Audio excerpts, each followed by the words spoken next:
Football Australia has a new broadcast deal. No, not that one. The other one, the national teams one.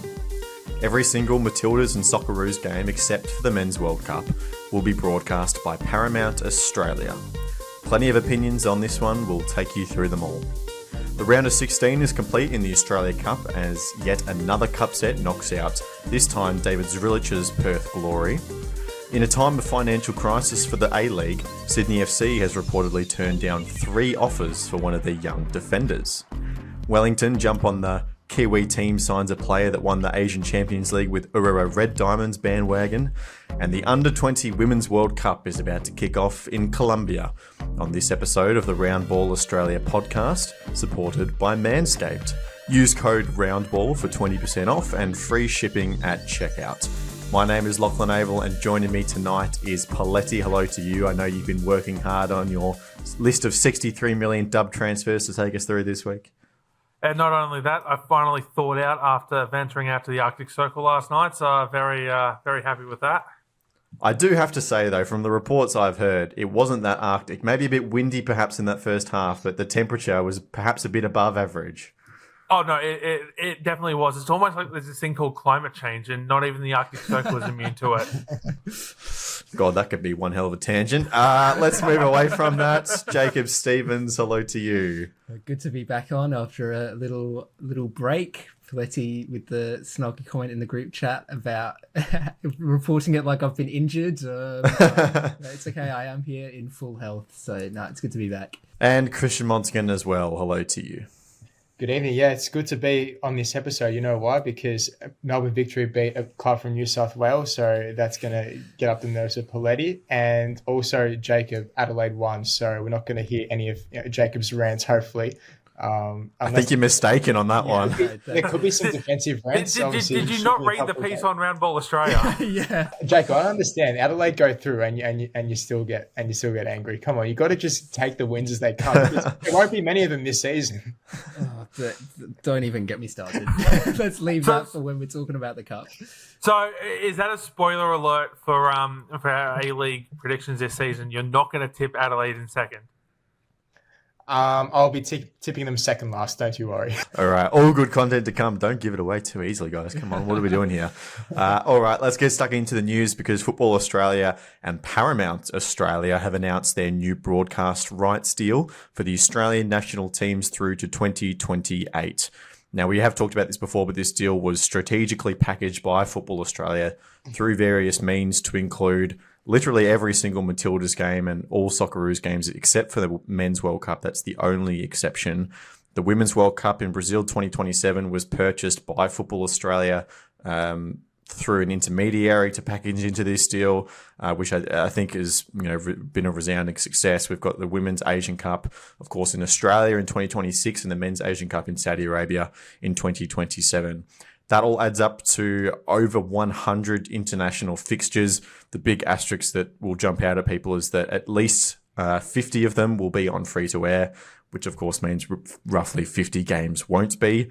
And then we also have the Australia Cup finals. The next 4 editions from the round of 32 onwards will be part of this broadcast deal as well. So Poletti, the discussion here mainly sits around this free-to-air versus paywall debate. We'll talk about the overall deal and the competition for it a little bit later on. But we see these numbers like 50% of games on free-to-air, 50% behind a paywall. Of course, we have the anti-siphoning list that requires World Cup qualifying home games on the men's side and some major tournament games on free-to-air, but also from an economical sense to make money to a certain extent. And Paramount Plus as well, the subscription starts at $7. So it's a relatively modest fee in terms of streaming, but some of those games do have to be behind that paywall.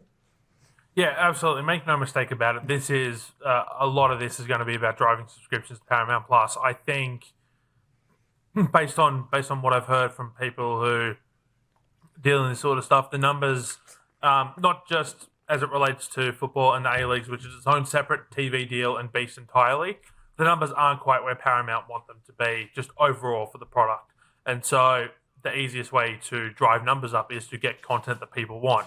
And they have a fantastic library of content. But, they have to drive subscription somehow. And so getting content that people want to watch is a way to do that. And right now, the Matildas are a hot product, the Socceroos are a hot product, and is it ideal? No, of course not. In an ideal world, all the national teams would be on free to wear, but that's just not what cuts the mustard anymore from a dollars and cents perspective. You can only create so much revenue by selling advertising, during prime time. And so, putting these games behind a paywall, I don't have too much of an issue with it, particularly one that is, as you said, it starts at $7 a month. It's low priced. They do offer a free trial like everything does. So, if you want to watch a game as a one-off, you can, and, then not carry on to the full subscription. But I think the other thing that needs to come with this as well is just the fact that there's still going to be a lot of stuff on 10 Play that's streaming for those who don't have broadcast television. I know, the under 20 Women's World Cup that starts this week that we're going to talk about a little bit later, that's on 10 Play. That's not behind the Paramount Plus paywall. So there's a lot of diversity within this television deal that will see it all accessible in one way or another. Yeah, and it's interesting. We talked about this a little bit last week about framing some of these decisions. I think you made the point, Jacob, about how fans are taking these things. On the other hand, you can look at it this way: is that because more games are behind a paywall and more money is going to Paramount, that does mean that more money is going back to Football Australia. Now, whether you think that's a good or bad thing, that's completely your prerogative. But it means that more money is going into the game. Yeah, exactly right. And as Poletti touched on, this is actually a pretty solid deal when you look at what we are getting on free-to-air versus behind that paywall. I mean, it does suck that the away games are exclusively on Paramount Plus, because obviously those are the ones where fans aren't going to have the option to attend live, or it will cost them a lot of money to be able to do so, right? To have to travel all the way to these other countries in Asia and stuff to go and watch them live. So that does suck a little bit, but then there's not ways around it, but ways built in to be able to make it affordable for fans to be able to keep up with things. I don't know if clubs are still offering to A-League clubs that are offering their members still discounts or free subscriptions. I know that was a thing in the past. So, if they're still doing that, then there's another way, you can package it together. I think it's really solid. And like you said, it's a case of the money has to come from somewhere. And it's coming from the fans and the viewers as it usually is, and that's an established revenue stream for sports. And the more that's happening, the more that, like you said, is going straight back into the game to help grow it. And there's going to be criticisms of the fact that it's the FA is getting this money and what are they doing with it. That would have been the case whether it was money coming from a streaming from a broadcast deal, or money coming from a massive investment, or people will be asking these questions anyway. So like you said, I think we've just got to be happy that we've got this deal, and that it does seem, on paper at least, it's still a very attractive option for the viewers and for the fans, because it's not all entirely locked behind a paywall. There's half the games are free to air. A lot of the really important games are going to be on free to air, which is a huge thing as well. So I think it's a solid deal. Although some of what we've heard about there not necessarily having been a second option to really consider in this, that's slightly worrying, especially when we thought national teams, with the support that they've got, especially the Matildas, surely people are going to be interested in putting in deals to try and win the broadcast rights here. But from it seems to be that it was just Paramount and Network 10, which is a little bit worrying, but it's still a relatively decent deal when you consider that as well. I want to congratulate you for not taking the low-hanging fruit of mentioning the word Silver Lake when talking about a massive investment coming into football, but I'm going to throw it out there anyway. Here are the numbers in terms of the mix that we know of. So, as we've already alluded to, for the Socceroos World Cup qualifiers, those home games will be on Network 10. So when we refer to Network 10, that means one of the TV channels, so either Channel 10 or 10 Bold, and 10 Play as well. And then those away games, as Jacob has said, will be exclusively on Paramount Plus. For the Women's Asian Cup, 6 of those games for the whole tournament. Now, obviously, you're assuming these will be Matildas games, will be on Network 10, with all of them on Paramount as well. For the Men's Asian Cup, all games on Paramount, which is an interesting one. No on free to air. That is probably one where you would have liked to see the Socceroos games on Network 10. And then the Women's World Cup, 15 games on Network 10, which for comparison is the same as what Channel 7 had for the last World Cup as well. The rest of those games were on Optus. This time around, it'll be on Paramount Plus. Just with the Women's Asian Cup, 6 of those games being on Network 10, I could be wrong, but my understanding of the anti-siphoning list means that because the tournament's taking place in Australia, all of the Matildas games have to be on free-to-air regardless. So it could be 6 plus extra Matildas games depending on how they go in the knockouts. That's my understanding. I could be wrong, but I believe that's it off the top of my head. Yeah, interesting. My first thought would be that those 6 would cover the Matildas if they went on all the way, and then if they didn't, then they'd plug a semi-final and a final. But I guess we'll just have to wait and see. But yes, good point. Christian, how did that mix of kind of free-to-air and paywall games, how does that sit with you? I mean, obviously, like we touched on before, you've got to try and mix it up to try and get that revenue in terms of a paywall perspective. But like the Asian Cup, for example, the men's, to not have one single Socceroos game or any game for that matter on free-to-air, that's a tad disappointing because, yes, the Matildas are such a massive team now, internationally, in this country, but the Socceroos have sort of faded away a bit. Not to say that they're not big, but like, the World Cup, for example, everyone gets behind them, and that would have been the exact same for the Asian Cup, where you put at least the Socceroos games in free to wear, just give people a chance to watch that without a paywall. I think that's probably the only thing I would add, that I would change in that deal. But besides that, I mean, it's funny because Channel 7 had the rights for the Women's World Cup. They took the initiative. They took the chance in it. And then Channel 10 are probably sitting back thinking, gee, we've made a massive mistake here. We've lost out on, some revenue here, some opportunity. And credit to them, they didn't think twice about this one. They secured the deal. So fair play to them. They didn't make the same mistake. So, all in all, at the end of the day, we've just got to appreciate that we've got a deal in the first place, because I saw a tweet from Simon Hill, I think it was yesterday, saying, yes, although I'm employed and, obviously I'm going to say it's a great deal, but at the same time, Channel 10 are the ones who have put themselves out there to agree on this deal, and we've actually got something. So we should, really appreciate that. So, there's a lot of positives in it. But yeah, like I said, the only negative would be that Men's Asian Cup. Would have liked to seen some more free-to-wear games there. Yep. Look, Paramount Australia are putting a lot of money into football. That shouldn't be forgotten. The other parts of this deal in terms of non-national team football, obviously we mentioned the Australia Cup, the final stages, nothing is changing in that respect. But Poletti, there is an absence from what we expected perhaps 8 to 10 months ago, and that is the broadcast rights for the national second tier as well. One of the initial reasons for pushing back the start of the league by 12 months when the first 8 teams was announced, one of those reasons was to potentially package those rights into this broadcast arrangement with the national teams, with the Australia Cup. And I can't say conclusively that still won't happen, but on the press releases from Football Australia, there was a, quote, full list of items that were as part of the deal, and the national second tier wasn't there. I don't think that's incredibly surprising from a 2 to 4 weeks ago perspective, but from a 8 to 10 months ago perspective, it is a little bit disappointing. It is, but as you said, you kind of have to take how everything has played out over, like, basically since the since the launch of the NST. What was it, November last year? In the sense that the extra teams haven't been revealed yet. We still don't know what the competition format's going to look like for 2025. We don't even know if it's going to go ahead in 2025 yet. I'd imagine that there's probably something in the contract or the paperwork that suggests, this can be added on as an addition for X amount of dollars based on differing sorts of formats.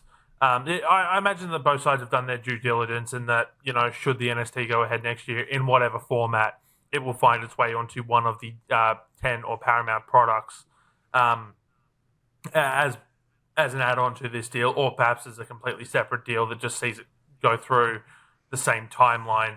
I don't think it's worry signs yet in terms of the fact that it's not there on this current deal, but I would expect it to be there. Yeah, so obviously it's hard to make a broadcast deal when you don't know the format of the competition, and we don't know anything conclusively about that yet. FA have said that, one of the reasons why they packaged the World Cups, the Asian Cups, all the friendlies in together is because they were keen on having one broadcaster have all these different rights for at least the football that they control. Though, of course, they don't control the A-Leagues. And yes, Paramount Plus to free-to-air is different, but at least one network, it's all under the same roof, so to speak.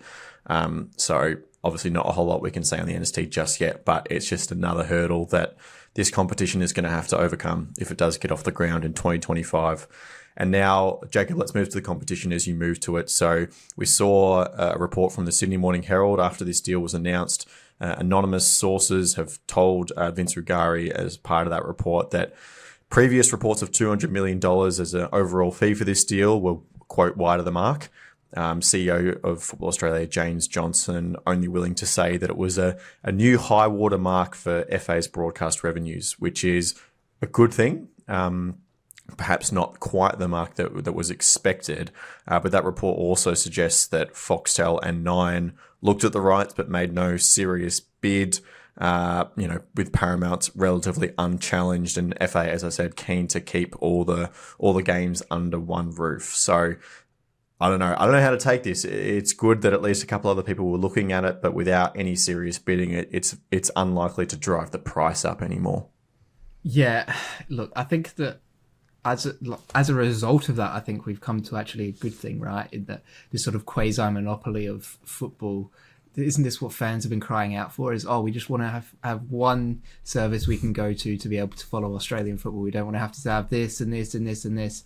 And it's like, well, we're starting to get that now. And I mean, it's sort of come about because there wasn't any real competition for them. So it's sort of, that's how it was going to play out. But I suppose it's a case of perhaps the ends justify the means in this sense. But no, it does suck that Foxtel and Nine didn't think that there was perhaps enough in it for them to be able to make a bid. I know that there was obviously swirling discussion about was it a former Foxtel executive coming out and making some vague remark about the broadcast rights, and it sent everybody into a frenzy about, is it coming back to KO Sports and all that sort of stuff. And obviously, as it turned out, no, and they weren't even serious about it. So, well, hold on. I just want to make it clear that quote was about the A-Leagues, and this is the national teams. But yeah.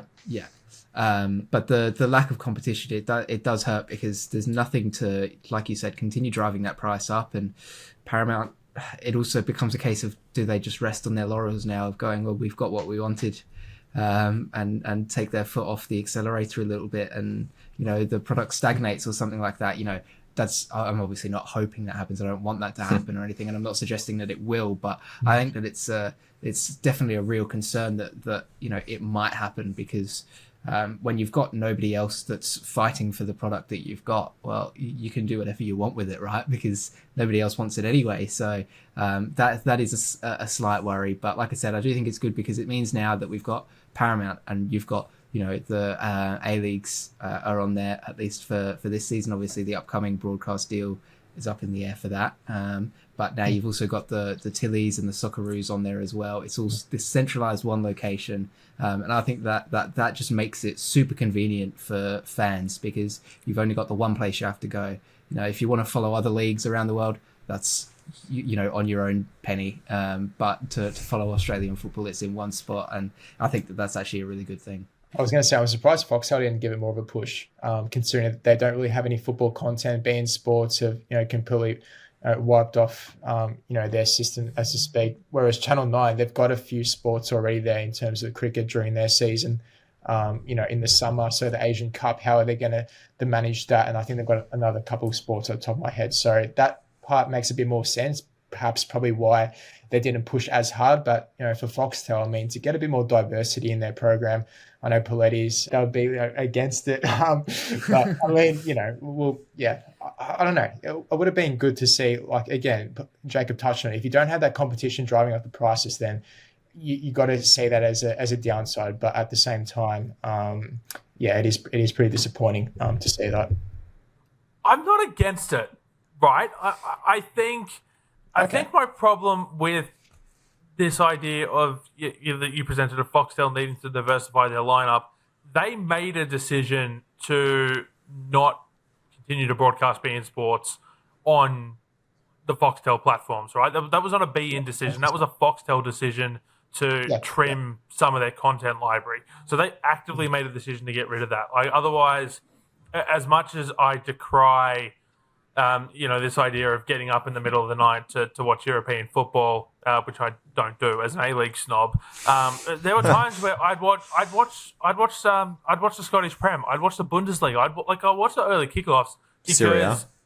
Yeah, like the early kickoffs, I'll watch those, like the 9 p.m.s, the 10 p.m.s, because I can have them on in the background while I'm doing other stuff as I'm getting ready for bed. And it was football to watch late at night. Like, we all talked about the late kickoff out west for Perth Glory games. Like, it's just fun to watch and have on in the background. But I'm not getting up at 2 a.m. in the morning to watch this sort of stuff. So that's I think Foxtel played their hand as to where they view football in their sporting ecosystem. And that's not to say that things can't change under, different CEOs or directorial decisions, but they made it clear that football is not a priority for them. Otherwise, they probably would have kept beIN Sports as part of their sports packaging offers. Yep. I think good points. Plenty to play out. I do like your argument as well, Christian, about these networks have other things going on in different sporting periods. These deals don't just exist in isolation. It's not like they're just saying, potentially we don't want football. It's, we have this competing product. How are we going to make space for everything? So that is definitely a consideration. It's also true to say that regardless of all that, Paramount are the ones that are, contributing to the game and putting this money in. I think both those things can be true at the same time. But let's head to the Australia Cup because the quarterfinals are now set after what was a completely unpredictable round of 32. Almost everything in the round of 16 went to script, so to speak, if you want to use that kind of language. I think we're kind of moving away from that a little bit, given how many, Jacob, NPL teams from around the country, of course, specifically Victoria, I want to sneak that in as well. But the NPL teams really holding their weight in this competition this year and making it really interesting, a dynamic between the A-League clubs and the member feds. We're almost sort of seeing a shifting in attitudes in this tournament, right? Where for A-League clubs at the start and from sort of 2014 to 2018-ish, it was a case of the A-League clubs were viewing this as a chance to win some silverware. Whereas now the NPL clubs are viewing this as a chance to win some silverware, right? They're like, hey, these A-League clubs are not invincible. Like, we can beat these guys. And we've seen over the years these upsets happen more and more frequently to the point where some of the time they're almost not upsets. You don't back certain NPL clubs to win. I mean, at the South and Phoenix game was an example where, it wasn't completely unreasonable to think that South could get a result there. And I think that speaks volumes about the level of football that we're seeing in this country just as a whole starting to rise. And I don't think that the gap between, sort of NPL and A-League level is getting closer by any means, but I think that certainly the floor of where the NPL is at in general is getting much higher, to the point where, iron sharpens iron or steel sharpens steel.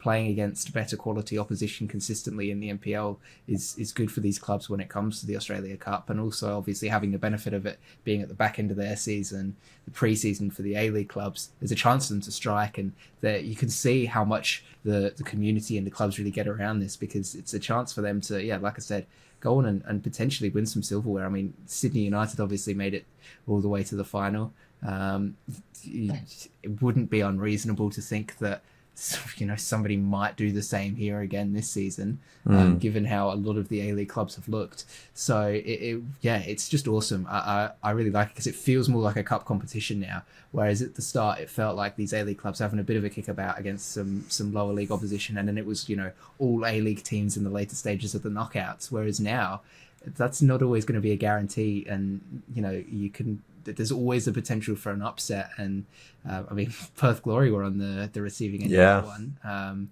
Who I think Perth have actually looked really good in this preseason, right? That I don't think that they're going to go and win the league or anything, but we're going to see a drastic improvement from where they were at last season.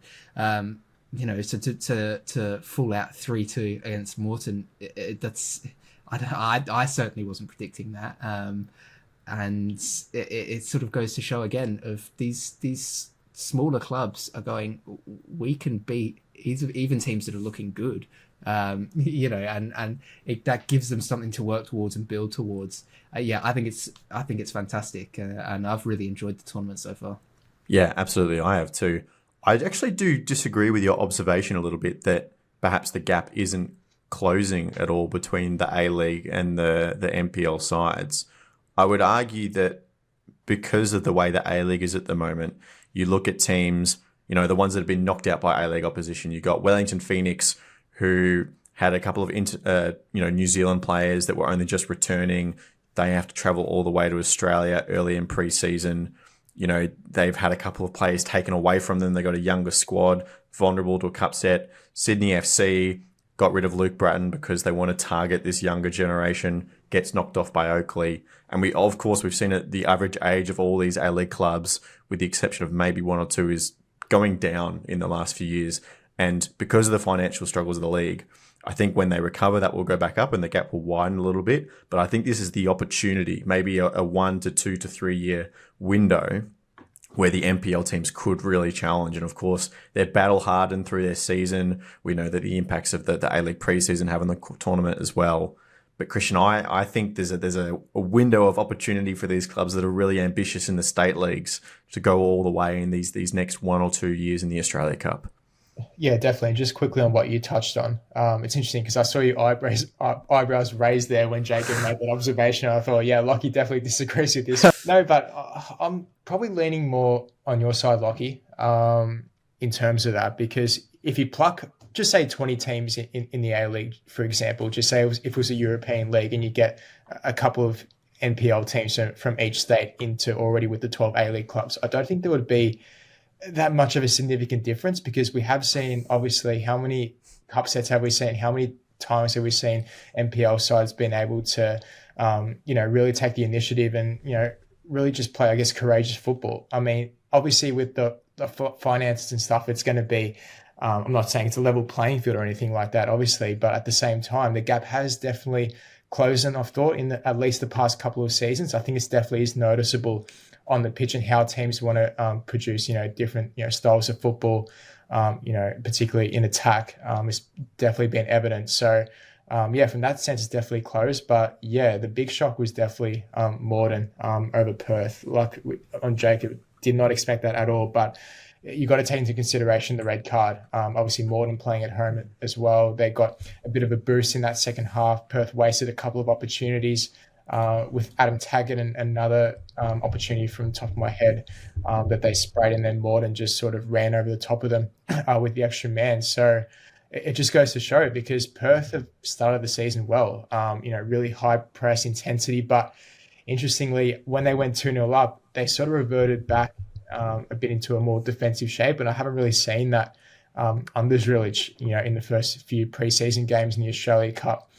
Leading into this game. So, yeah, that was a bit strange from that front. And then, obviously, that allowed Morden to get back into it. But, definitely a good opportunity for them to sort of hopefully go a bit more deeper and write their own cup set story. Yeah. Can I just say, I'm not saying that I don't think NPL sides are improving, right? I think that that's pretty obvious that they are.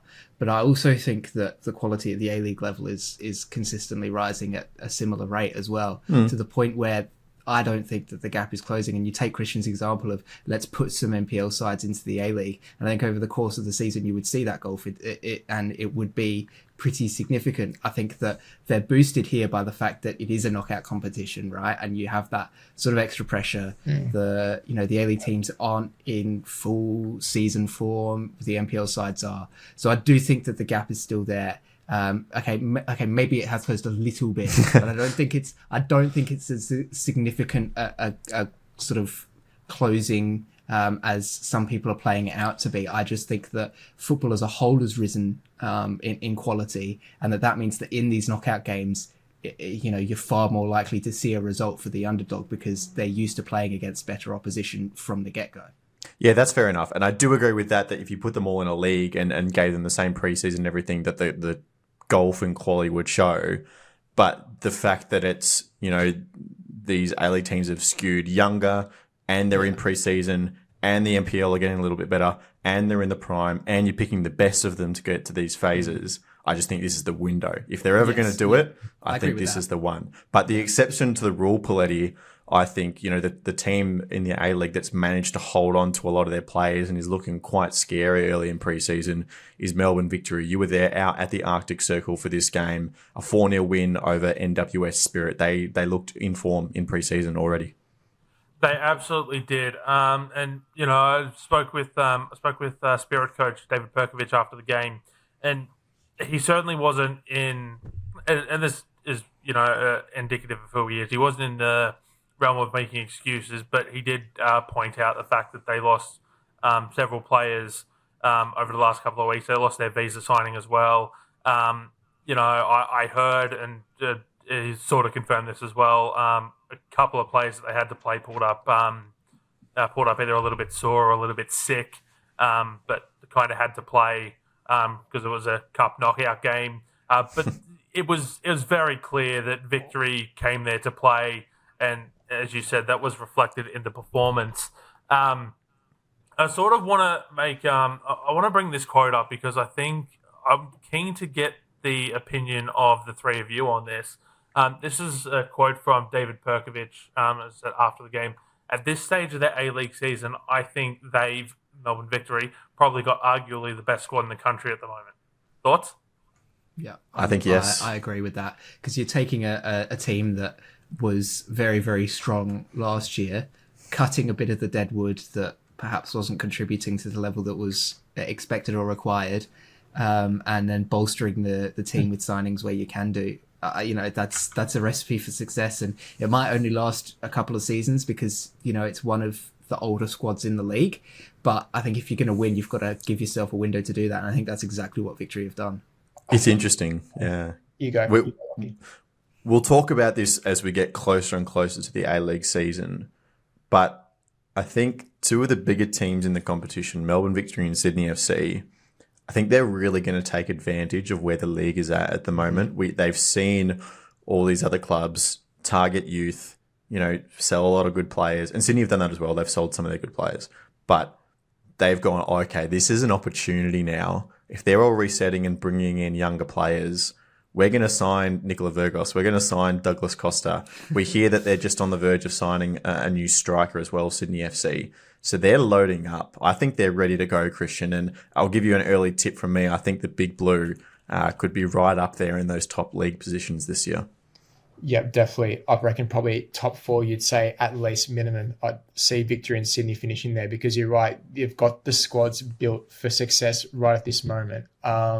There are a couple of question marks about Victory in terms of the question that Poletti posed there in terms of Victory being the best team in the competition because they've lost a few players themselves. And I'm going to include Fornaroli in that because although he is still part of the squad, obviously with Virgos coming in, he hasn't been particularly impressive. I know it's really early days, but there's still a couple of lingering question marks as to how Victory are going to gel. And, it's super early. Like we've got to see how this team performs under Kis Norbo, how they go about it. But if I had to say, definitely who is the best at this current moment in time, I'd probably say Sydney FC. Just because of what Tale did last season, he's already sort of got his ideas across to the squad. Kisnorbo's obviously come in the off season, so that will probably take a bit of time to adjust to his system and ideas of playing. So yeah, just from that perspective, I'd probably just have Sydney pipping Victory. But no, you're right, Lockie. I definitely see those two clubs really challenging for the top because teams like Wellington Phoenix and Central Coast Mariners, they were obviously right up there for the most part of last season. But if you're going to keep focusing on youth, I mean, my argument has been that there's a ceiling to that, and you can't consistently sustain that every single year because you're going to have players drop off and move overseas. And if you want to do that, then fair enough, but you've got to accept I don't want to say consequences because it's not sort of a bad thing to develop youth, but at the same time, you can't expect, dominant success every single year. So you're going to have to, experience hiccups along the way, and Victory and Sydney are going to be there to capitalise. Yeah, absolutely. I'd love to know what our viewers think about that. Sydney FC or Melbourne Victory, who do you think is best poised? Still 7 weeks out from the season, but early tracking. Leave a comment on the YouTube video or the podcast, wherever you're listening. Would love to know. Poletti, who else stood out for you in this round of 16? Of course, we've got the Victorian pair of Oakley and Heidelberg. Heidelberg went out in a penalty shootout for the second time in 5 days. They were eliminated from NPL Victoria in an elimination final. Unlucky for them. Of course, we got Hume City, who beat Melbourne Serbia from VPL 2. Their run in the Cup comes to an end. But a number of great stories that we've seen in the Cup this year we have to say goodbye to. Yeah, we do. But, that's, I guess, the melancholy nature of Cup competitions. Not everything can, or not everyone can make it through to the quarterfinals and the semi-finals from there, and you're going to lose some of the feel-good stories along the way. I think, for me, the two things that stood out from the round of 16 was, as I know this was one of the matchday one fixtures, but MacArthur's comeback really stood out for me. Incredibly strong. They went down early. They were able to regroup themselves, able to recompose themselves. It looked incredibly strong in that 4-3 victory over the Jets. But the second one was not necessarily a specific game, but rather just Melbourne's weather in general. I think just the way that it's been over these last few days. I think it just really showcased how crucial having good weather is to playing good football. And yeah, we got some spectacular moments because of the weather, but it also wasn't exactly the prettiest football. No, fair observation. You got to play the conditions. Of course, some of these NPL teams are at the end of a very long slog of a campaign as well. So quality of football is what it is. But it's been anything incredibly. That gives us an Olympico is A-OK in my book.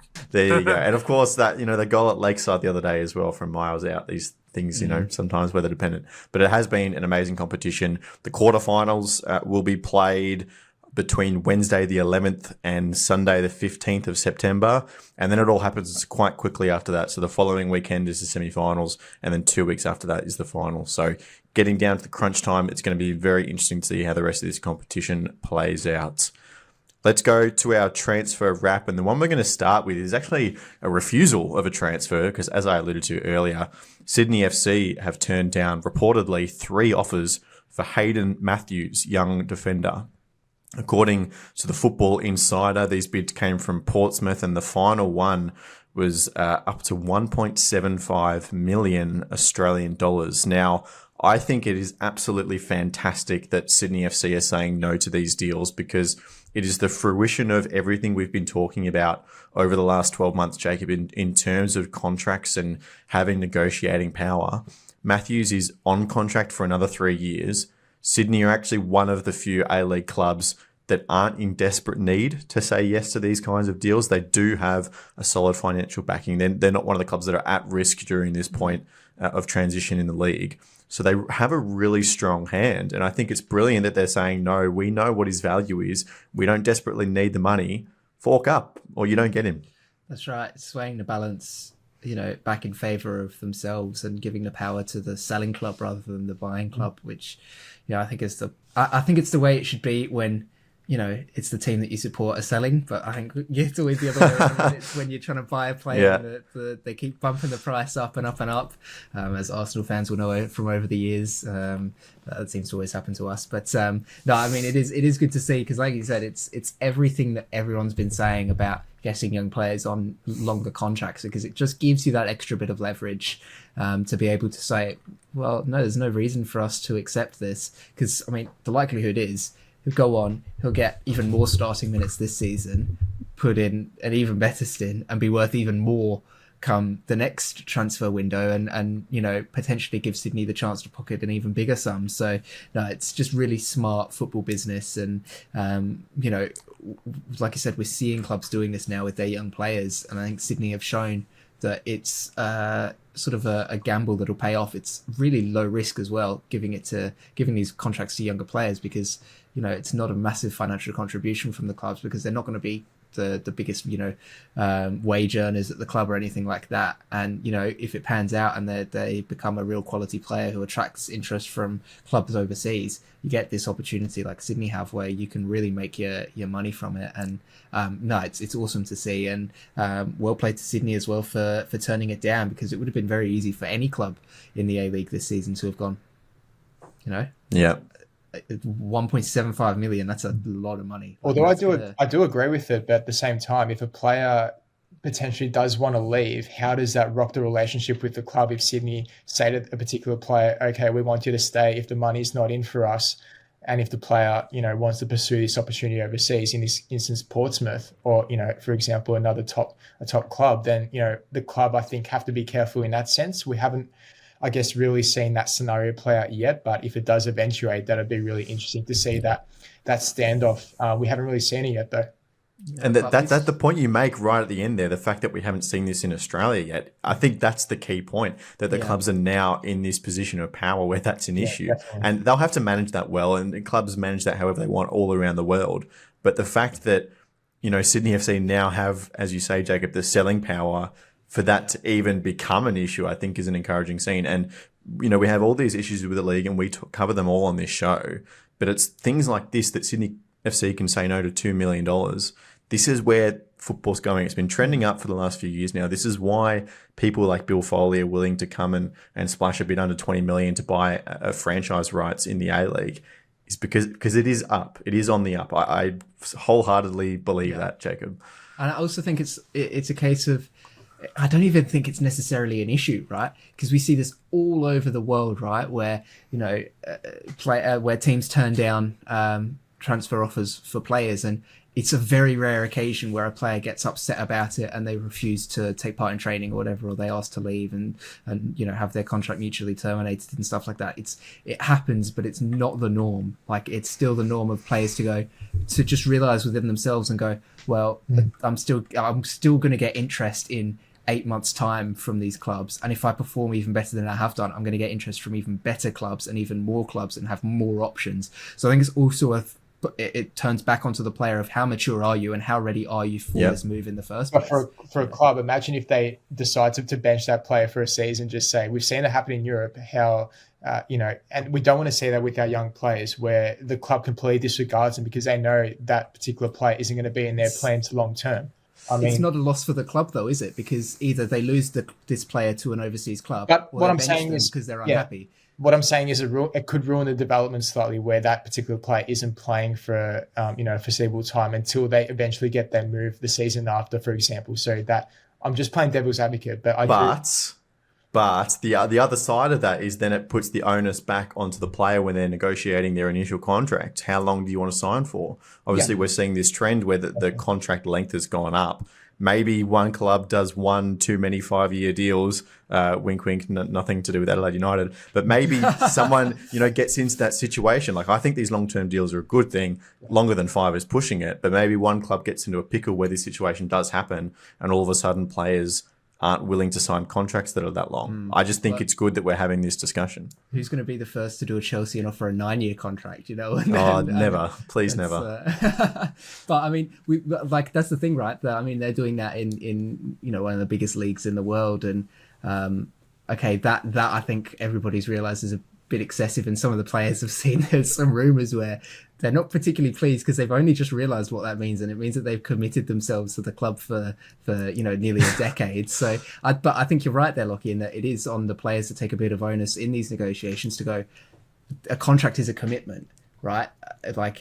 I'm guaranteeing that I will be at this club for the next 5 years unless I am signed elsewhere. But that's an unless, it's not a when, So they do have to go, how long am I willing to spend here? Am I willing to give the next 5 years of my life to this club and stay here if it doesn't pan out? And, I think that it can be difficult for young players to sort of realise that and understand the time frame because they're only starting their careers versus, some older players who are perhaps looking at that as a good thing because it's, job security for them. But, like you said, Lockie, it's on the players because they can't just pick and choose what they want to do now. They've got to be smart about it, and they've got to realise what it means when they do sign these contracts, that it might not pan out. And if you don't perform to the level that you're expected to perform at, there's no guarantee that you're going to get that big move, and you could just be stuck where you are for the next 5 years. Yep, and I think that dynamic will improve even further with the existence of a domestic transfer system, which we know is being pushed for in certain corners. So hopefully that's not too far away. But we better move on because we have lots of transfers to talk about.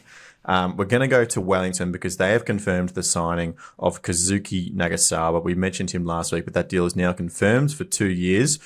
He has won, as I briefly alluded to, the AFC Champions League with Ura Red Diamonds. If that sounds familiar, it's because that is the same feat achieved by Hiroki Sakai, the new right back for Auckland FC. Now, they were in different years. Nagasawa was 2017 and Sakai 22. So I don't believe they were ever part of the same squad, but it's funny that they both have that achievement. And I think it just adds an even, deeper level of spice to this first Wellington Auckland game. And they also did say, I think it was Chiefy in one of the press conferences, that they won't play each other in pre-season, which I think is also a brilliant move. Leave the first hit out for a competitive field. But we'll move on. Poletti, we also said that Sydney FC are potentially moving closer to signing a new striker. I saw a lot of jokes on social media when Douglas Costa signs. You got Costa on the right, Lolly on the left. Who are you actually crossing the balls into? Apparently, let's go. Well, it could be Paddy Wood. They might give him a chance, but apparently Polish striker Patrick Kimala is on his way to Sydney with a season-long loan and a potential option to buy as well. This is per Polish outlet Slasknet. There's a little bit of back and forth here. Apparently the players flip-flopped. He was going and he wasn't, but it appears now that is close to being finalised. Oh, Slashnet, what a name. It sounds like something you'd want 2 minutes for Slashnet. But I mean, it's Jacob, I think, might got that reference. But I think it's, as you said, he was supposed to come, then he wasn't, and then Douglas Costa signs, and then all of a sudden it's, seemingly the move's back on. And if this happens simply because of the Douglas Costa signing, then I think it might just, the Douglas Costa signing alone might be worth it for getting in this Polish striker, because Sydney's striking stocks aren't quite what the expectation is from Sydney FC side. There's no Bobo, there's no Adam Lafondra. You're really lacking that key striker. So I don't know how I feel about the loan deal aspect of this. I think it's low risk for Sydney FC because you'd presume that the majority of the wages are still being paid by the Polish club. But then you also run the risk of losing him in January if he gets recalled. And then you're facing your back half of your season. Sydney FC would have expectations to do well in AFC Champions League 2. Do you have to run around to try and find a striker in January? Once you get to the knockouts of that competition, you're potentially competing for the Premier's plate. Where's your striker if he gets recalled? Not to say that would happen, but that is a possibility. This could very well just prove to be one of those wait and see what happens on the pitch. Yeah, I mean, you can never be too certain of these things in football, right? You just got to probably get players in when you can. I know I laughed at your idea of, the Costa signing coming in and all of a sudden he's back on. But we had Ola Toivonen on the show a little while ago, and he explicitly told us that when he was talking to Melbourne Victory, the fact that they had agreed for Keisuke Honda to come to the club was a big part of why he also agreed to come on. So it seems players do act that way, Jacob. Well, I think that's the thing, right? It's players are going to look to play in places where they're seeing others of a similar caliber to them, playing, or players that they know are a better caliber than them, because it means that it's going to elevate the level that they're playing at and things like that. I think it just makes a ton of sense. It does seem a little bit surface level and a bit, I suppose, selfish in a way, to be like, oh, I'm not going to sign for a club. Oh, wait, you've just signed a legend who's played in a bunch of, really good teams. Yeah, I'll sign for you now. That's fine. But you've also got to understand from his perspective of perhaps never really have heard of the A-League before in his life, getting this offer from a club and being like, why would I want that? And then going, oh, hang on, somebody else who's a really good footballer has signed for them as well, or is, rumoured to be signing for them as it was at the time. Maybe it's not actually that bad an option. Maybe there's something there that I've not quite picked up on yet that, would mean that it would be a good move for me. So it's obviously a case of we're going to have to wait and see how it goes, because that's the case with international signings in the A-League, and especially strikers. How many of them we've seen come here and then just not perform to the level that they're expected to perform at. Even for Sydney FC last year, right, had Fabio Gomez, who I think was, drew the ire of fans a lot of times because Lolly was putting the ball on a platter for him and he just couldn't finish it. But, from an Adelaide perspective, I think back to 2017, and we had Sergio Guardiola, who, is a name now that this guy is an elite footballer, but he came to Adelaide United and he couldn't put the ball in the back of the net. So I think it's a case of it doesn't always pan out despite the caliber that the player might have. But I don't think that it's necessarily a weird thing that the players are gonna go, right, well, if other good players are signing for them, then there's no reason that I shouldn't as well, because I'm at least going to be surrounded with quality, and I'm going to be in the best position that I can be to capitalize on that and perform to the best of my ability. Yeah, I think looking at the slightly bigger picture for Sydney FC, they do have this Champions League 2 campaign. As we talked about earlier, they potentially sniff an opportunity to really go hard at the A-League and have a really good chance of going and winning that this year as well. I think they had to go out and get a high quality striker. They need to take that chance and try to pursue these trophies where they can. Poletti, have a breath. You're almost on dub watch. I'm going to go through the last few men's signings that we have for you. The Jets appear to be only just a few days away from announcing a new striker, a Brazilian player by the name of Willisol. He's 26 years old. His former club, Brusque, confirmed that his departure was going to a club in Australia, and that's been rumoured to for his location to be the Jets before. So that's where we believe he will be heading. Daniel De Silva returns to the Macarthur Bulls 3 months after they announced his departure, which is a bit of a weird one. But this he'll happened be back last year as well.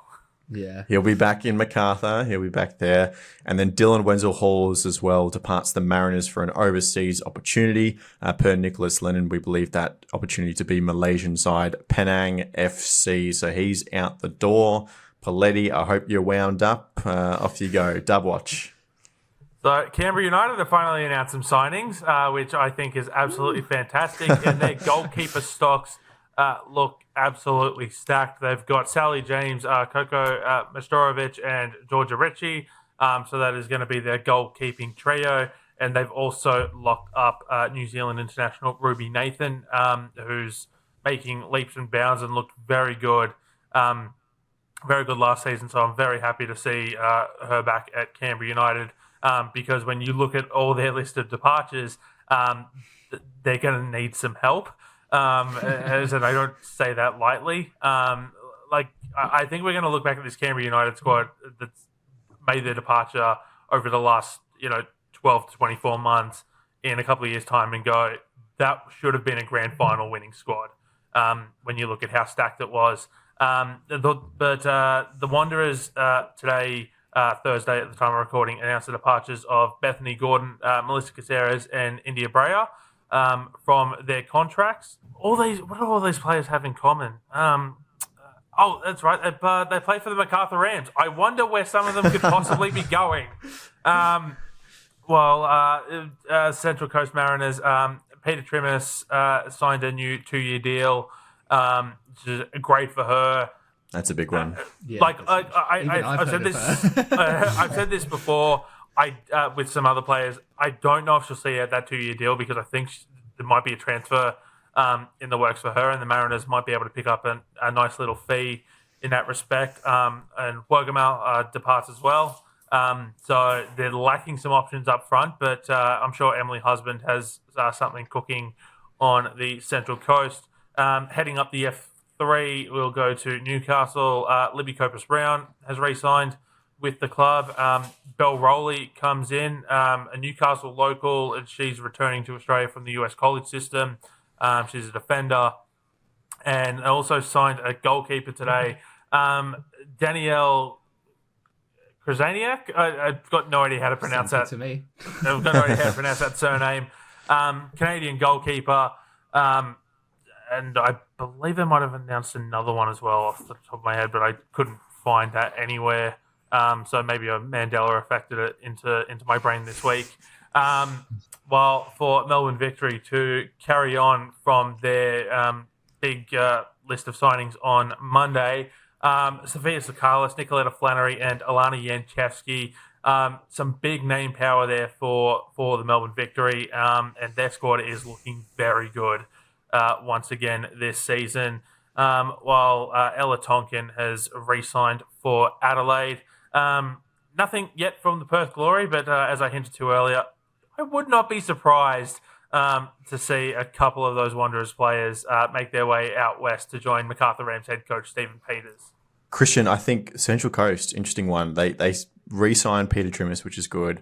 But Wergamal, I think she didn't quite get the rewards for her effort last year. She came really good towards the end of the season. I think she's a big loss. I think she'll be underrated, that gap she leaves in the Mariners attack. Yeah, I probably have to agree with that. But at the same time, I wouldn't be overly concerned if I was a Mariners fan, because we saw Emily Husband obviously come into a team who hadn't been in the league for over a decade, and we saw the good stuff that she was able to implement, off the back of just one pre-season and one full season. So, with her ideas, intact now into that side, bringing a few players, obviously losing a couple, as Poletti mentioned there, but I wouldn't be overly concerned.